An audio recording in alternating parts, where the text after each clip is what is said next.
Hello, welcome to GOT. Today we're going to do something different. Is 2025 a year really to upgrade? Maybe not. Stick with me to the end and find out whether there's going to be any phones worth it this year or if you should pause your upgrade cycle. Let's get to it. So every year you got Samsung and their S series or their Z Fold series. And then there's the Pixel and their Pixel Pro series they introduced this year with the Pixel 9 and the 9 Pro Fold. Then there's always Apple going from iPhone 16 to the iPhone 17. That's expected this year. And then, of course, we can't forget our friends across the pond. We have OnePlus and Oppo presenting phones this year. But how is it different from any other year? So far from the beginning of the year, the first letdown, of course, was the OnePlus Open and the upgrade. Now, OnePlus has been really great as far as the OnePlus Open coming out with the updates, way ahead of everybody else. I've got so many phones here, sometimes it's hard to determine. So the OnePlus Open is one of the most popular phones from last year as far as foldables go. And it still works really well and is fast compared to all the other foldables, really. And it still has the best cameras spec-wise on a foldable. But the problem is we learned this year that they decided not to come out with a foldable.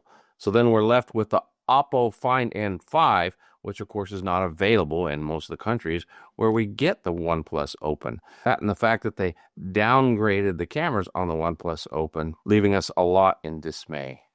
And then following that, we had the S25 series Ultra that came out with not a lot of changes, just a curved edge. Now, yes, it has the Snapdragon 8 Elite chip in it, so it makes it really outperform everything else. It's a fast phone. But other than that, they took away the Bluetooth on the S Pen, which has upset a lot of people, making it not as enticing to upgrade. Then, of course, we talk about the other S25 series.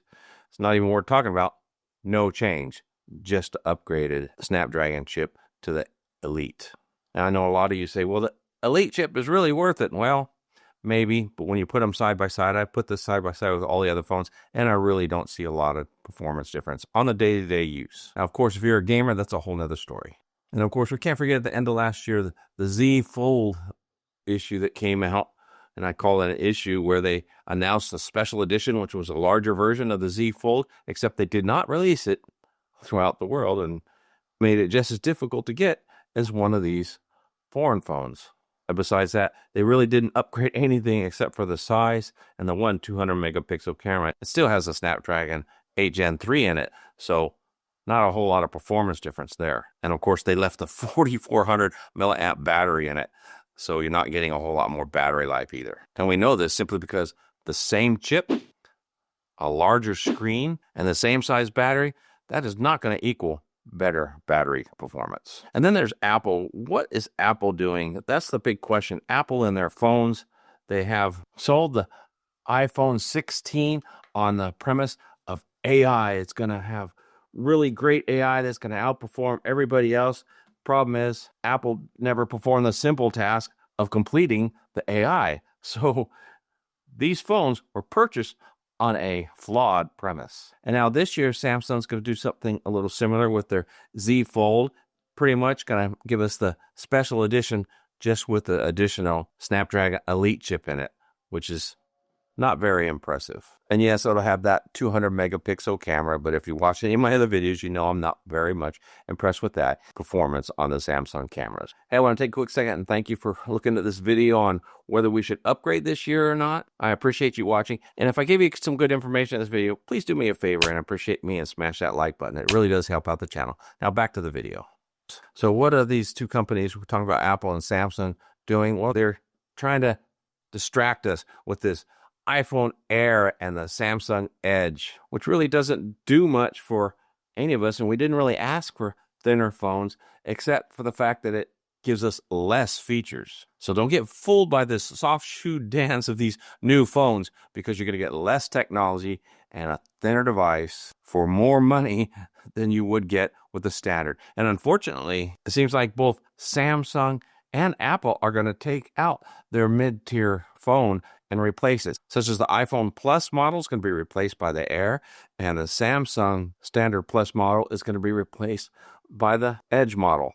Now, Samsung doing this mid-cycle, it may not actually replace the Plus model. They may be testing that out, but I wouldn't fall for it. And of course, we don't want to forget about the Apple 16e, which was just released as their most affordable phone, which is really, I think, another distraction. Hey, take a look at this, and don't look at our failures on AI this year. And now, most recently, we just heard about the Pixel 10 series on how there's not going to be much change other than the new Tensor G5 chip, with just a marginal performance boost for the phone and the OS. And even if you're looking to upgrading your Pixel 9 Pro Fold, it looks exactly like the Pixel 9 Pro Fold. So the 10 is not going to have really any changes.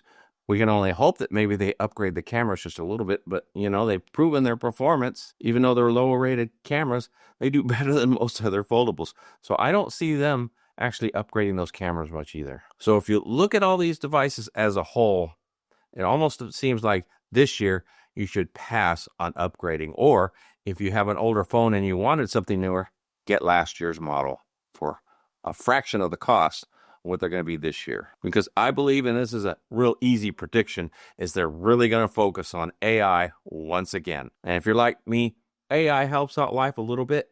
And all these phones actually are guaranteed upgrade of their software for at least another 6 years. And even with the OnePlus Open, it's guaranteed for another 2 years. And what's crazy about all this is OnePlus Open has had Android 15 and its upgraded Oxygen software for nearly 5 months. And Samsung still has not upgraded last year's model to the new One UI or even Android 15.